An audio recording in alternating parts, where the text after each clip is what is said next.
The longest day of the trip so far started off with a drive north to Dunsborough. Today we've come up to have a look around the Dunsborough area. We're going to head out to Cape Naturaliste and then round to Yallingup. Really haven't photographed or filmed this area much in the past, although we've been here a few times. Most of the times we've come down to the southwest, we tend to give this place a miss. It's sort of off on its own in the corner. We have been up to Eagle Bay and a few of the other spots around here, but not really had a good look around Dunsborough, so hopefully we'll get a chance to do that today, see what's here. After taking some footage and some pictures, we had a look at the weekend markets and just had a bit of a wander around town. I'm not really sure why we haven't been to Dunsborough much in the past. It's a very pretty little place, beautiful bottom end of Sugarloaf Bay here. The water looks absolutely gorgeous out there. Perfect for water sports. But a lot of the times we've been down this way we've been fishing, so we head off to Augusta and we tend to ignore this top corner, so that's why we're heading around here today.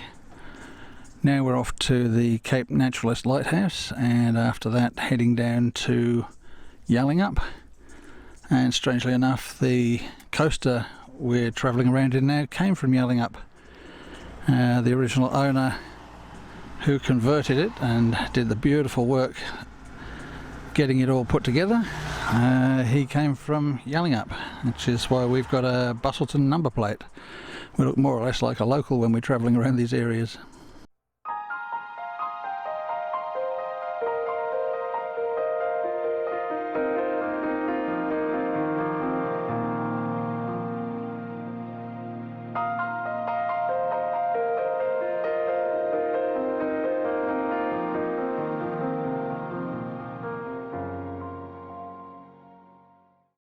When we'd finished in Dunsborough, we drove out to Cape Naturaliste Lighthouse. It's worth going in and having a look around. We noticed online there's been some complaints about the state of the place, but it's been significantly upgraded now, with boardwalks and children's playgrounds added. Entry to the Lighthouse Precinct is only $5 if you don't want to do a guided tour. Guided tours of the lighthouse are $15, so not bad value these days. We did a guided tour of the Lewin Lighthouse, so don't really feel the need to go up inside this one. This one's quite a bit smaller, so we'll just have a wander around the precinct and see what's here. The old lighthouse keepers' quarters are now an entry station, a proposed museum and a cafe, with some rooms dedicated to displaying items from bygone eras.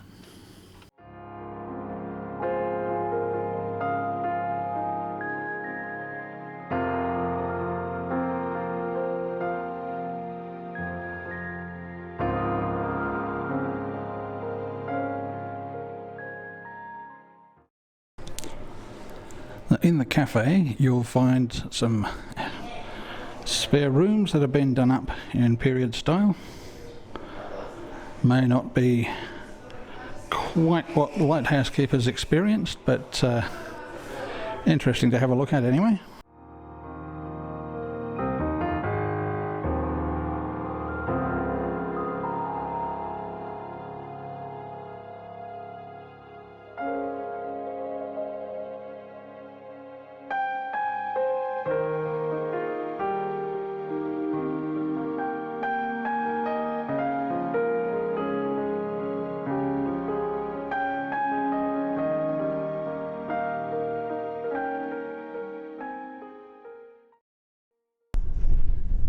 The Cape Naturaliste Lighthouse is quite a bit shorter than Cape Lewin on the other end of this piece of land, what they call the Cape to Cape region.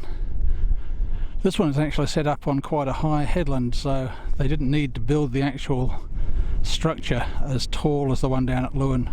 This one's a bit short and squat looking, whereas Cape Lewin Lighthouse is really quite a long, slender, elegant looking lighthouse. From here we're heading back along the coast towards Dunsborough. We're going to be going to Bunker Bay, Eagle Bay, Meelup and most of the areas along that stretch of coast. Then we'll turn south and head for Yallingup, which is on the west side of the Cape. We have been there before, but not really that often, so we'll go down and do a bit of filming today, see what we can catch. After looking around the Cape Naturaliste precinct, we headed back towards Dunsborough, and we spotted a turn-off to Sugarloaf Rock. I certainly didn't have any pictures of it before we went this time.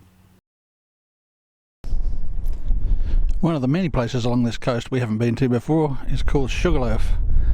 I'm assuming it's called that because of a resemblance to the shape of Sugarloaf Mountain in Rio de Janeiro, so pop over the hill here and see what it looks like. More pics and footage, and then it was off to explore the coast from Eagle Bay to Meelup.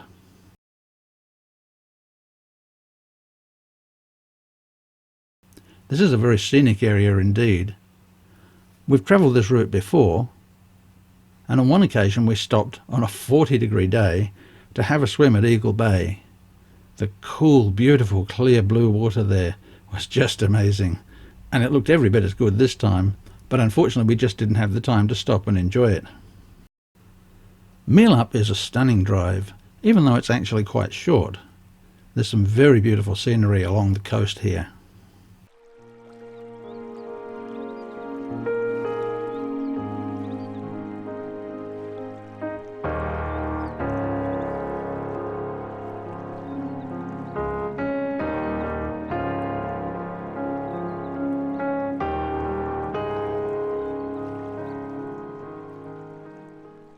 Once back on Caves Road, we headed for Yallingup, as this was the final destination for the day. Yallingup is rather a small town, mostly dedicated to holidaying and surfing.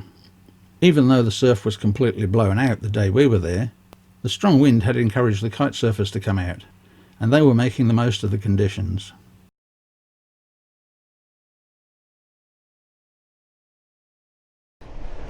This is a lookout just on the far side of town. We got some kite surfers out there having a good time, going like rockets in this wind.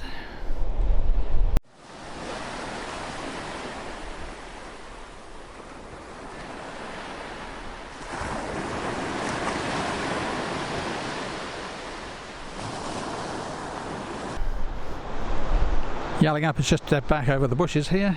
It's not a very big town. We'll get a bit of footage of Cave's house on the way out.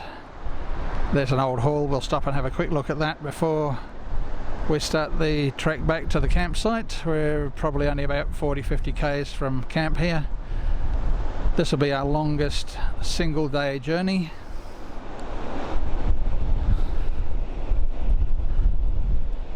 So far the whole time we've been here it's been pretty windy. That's not unusual for this part of the coast. Quite a nice broad stretch of beach here at Yallingup. Extremely popular spot when the surf is running.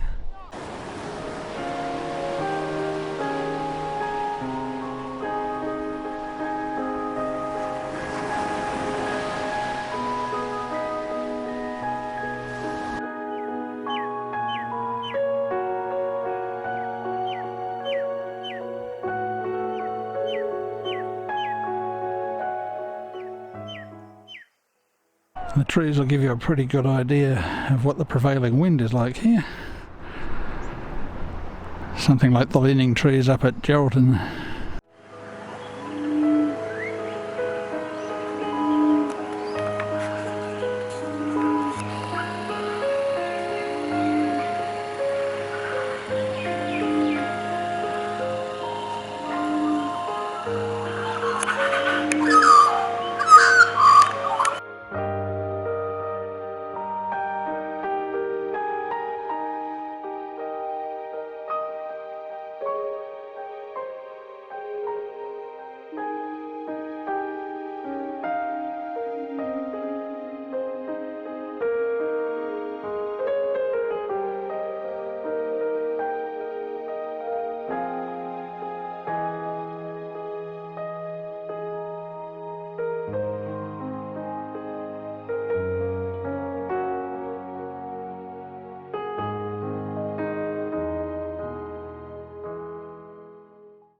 One of the landmarks of this area for a very long time has been the Yallingup Hall.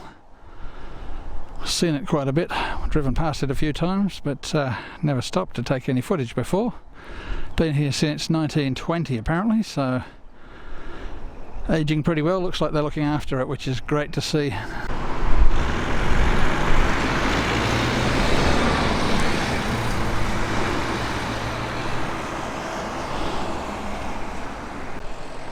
And Yallingup is our last stop for the day, so we're on our way back to the campground now. Going to be a bit of a relief to get there today. It's been quite a long day. It's getting up to 4 o'clock, so time to head back and have a rest.